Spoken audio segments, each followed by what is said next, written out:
You're going to have a chance to draw from the same photograph, so I want to talk you through the process that I use in drawing this particular face, and then you'll have a chance to try that face yourselves. I'm going to decide just to place it right here on the page for now, and I'll begin with the egg shape. Quite often, people have a tendency to draw that egg a little narrow. So if your egg looks a little narrow, go around it a few more times and make it not fat, but not too thin either. Find a comfortable space or shape there. The next thing that I notice is the neck, which is a pretty strong feature here. So I'm just very roughly going to indicate where the neck is. I'll come back to that in detail later. Then I'm going to place a line across the center and up and down, bisecting it this way. I now know roughly where I'll place the eyes. And I want to double check that I've left enough space so that another eye could fit between these two. I'll go about halfway down, a little less for the nose, a line for where the lips meet, and a line for where the chin is. A lot of times when I'm drawing, I have trouble with the chin, the distance between the lips and chin, so I have to double check and be sure that that distance is accurate. I do that by finding another measurement on the face. For example, I might say the nose is this long, and from the nose to the chin is the same distance. So once I have the nose drawn, I can check and see if the chin is too high or too low. But we'll go over a couple of other ways to double check your drawing as we go.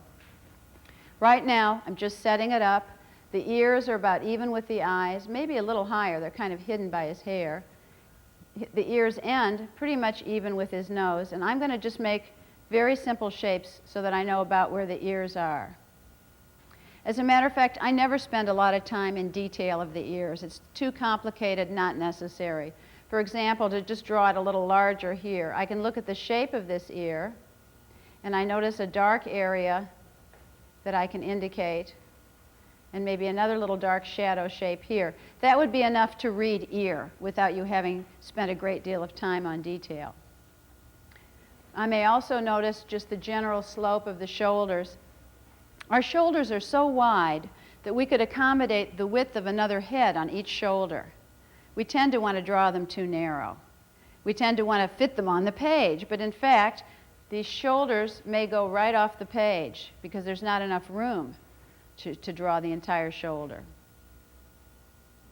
Now we're going to shift again from thinking about the mathematical proportions to just looking with great detail at the lines. Let's start with the mouth.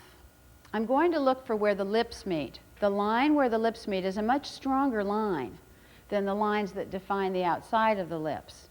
When a woman's wearing lipstick, all those lines may be pretty much the same.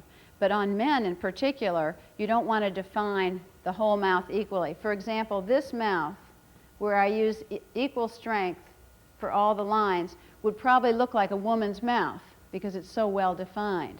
Whereas this mouth, with just a little shadow under the chin and maybe the slightest indication of the upper lip, would look more like a man's mouth because it's not so defined.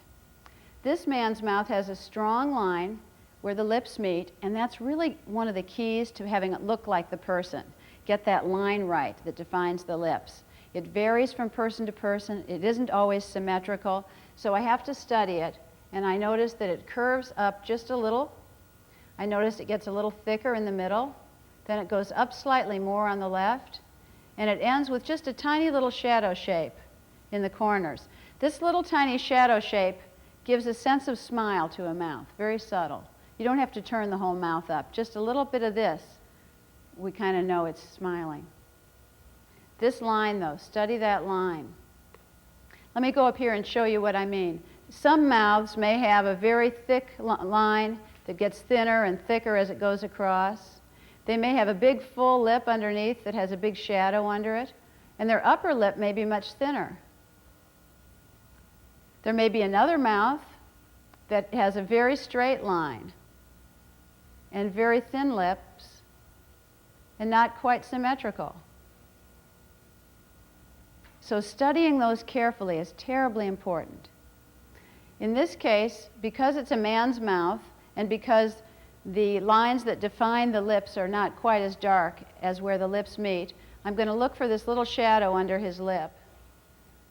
And I notice that his lower lip is in shadow over here a little more, so I'll darken that in slightly. With a pencil, you can smear it and make it a little more subtle, too. On most people, there's a little shadow between the nose and the upper lip. So I look for that, and here's a nice clear shadow on him. It becomes a little dark shape below his nose. And then there's another shadow on the other side of that. The white area that I leave between the shadows makes it appear that it's coming out toward us. So we have a little sense of dimension there. The shape of shadow. You may have never thought of it that way before, but notice the shadows on my face and imagine how you might draw them in order to create a portrait. Now notice how those shadows change as the light changes.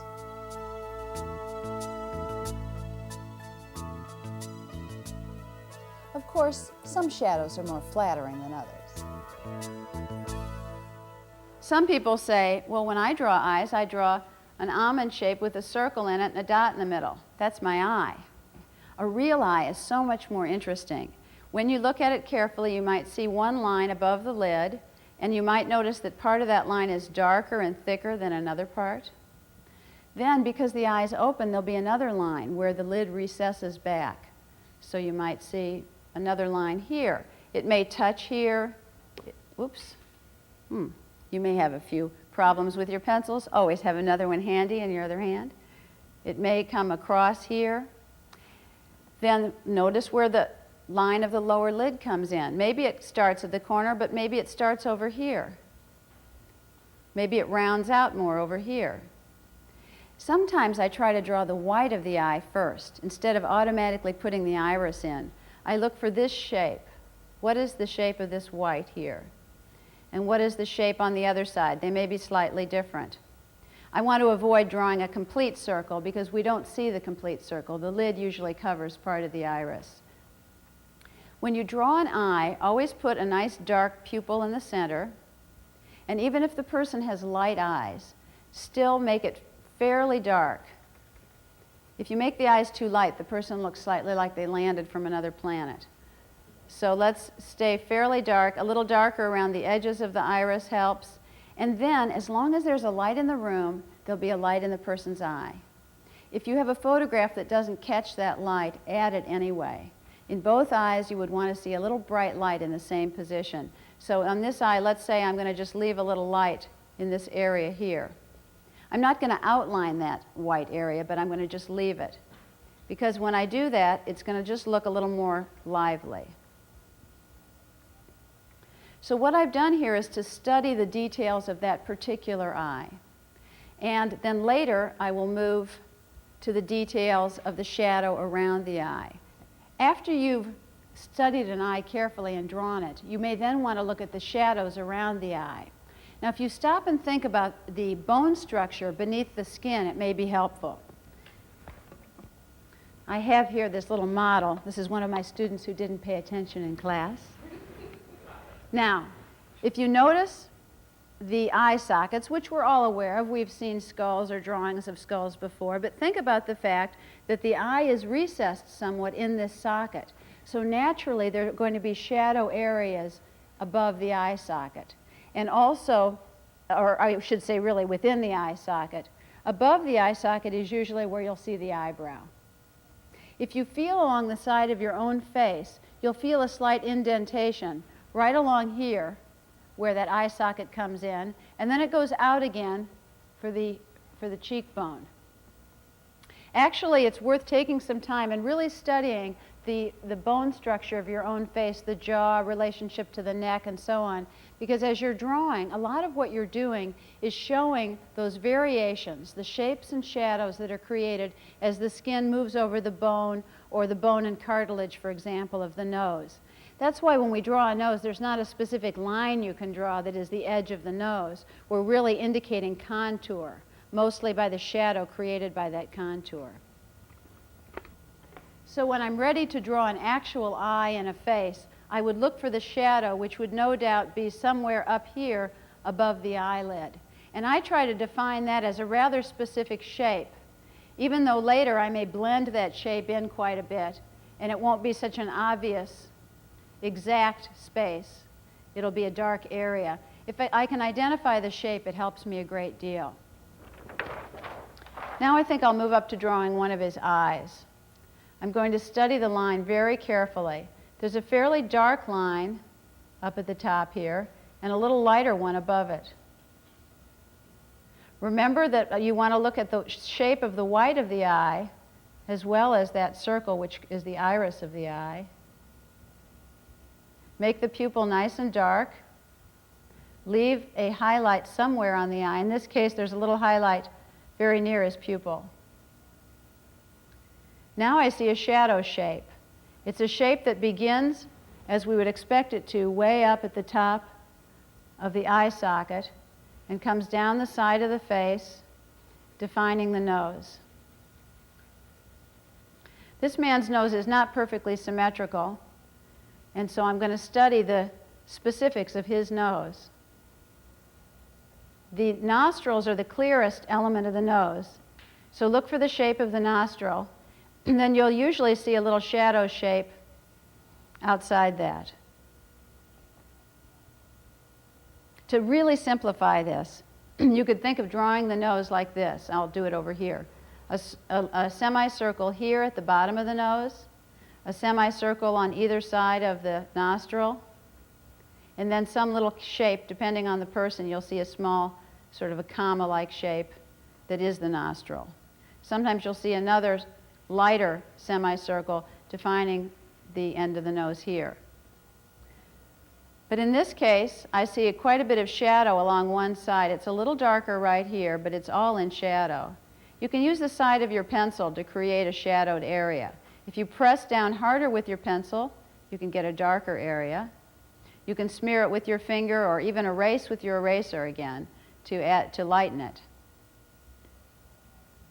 And I would continue working my way through the whole face, noticing the eyebrows, where are they placed, how much space is there between the eyebrow and the top of the eyelid, how much space is there from the edge of the eye to the edge of the face. That's very important. Just because you started with an oval doesn't mean you're necessarily lined up exactly where you need to be here. So look at those distances. For example, here, if his eye ends here, I've got too much space right now. I need to move this line into about here for the edge of his face. Don't be afraid to erase an entire eye or give up a beautiful mouth that you just drew if it's in the wrong place. If the mouth is a little too high, erase it and draw it again.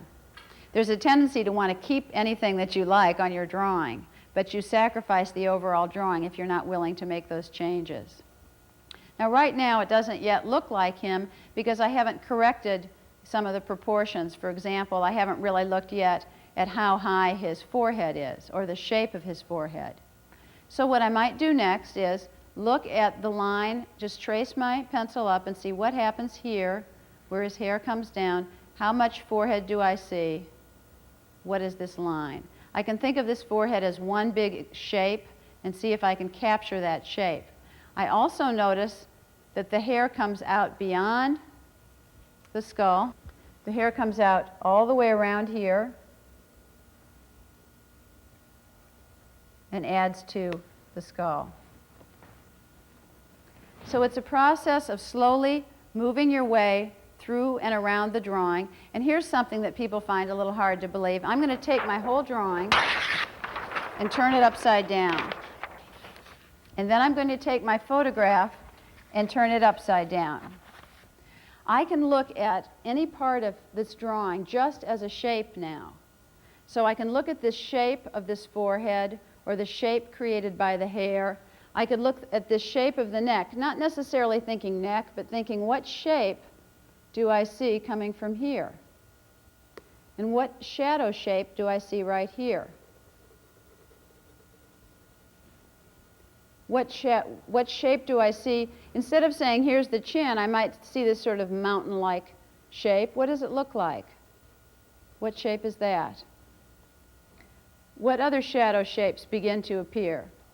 So when you're working, especially if you feel a little stuck, turn the drawing upside down, turn the photo upside down, and see what you can get. If you're working from a live model who won't stand on their head, you'll have to just do your best. Still look at your drawing upside down. Another thing you can do is take your drawing to a mirror and look at it in the mirror. Because the slight skew that you may have in your drawing that you don't notice will be very apparent to you once the image is seen in the mirror. So those are a couple ways you can make corrections.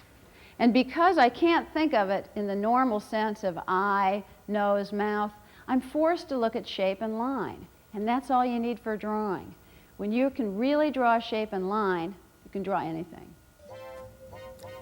Drawing upside down. It's important, but of course, there are easier ways. Now what we're going to do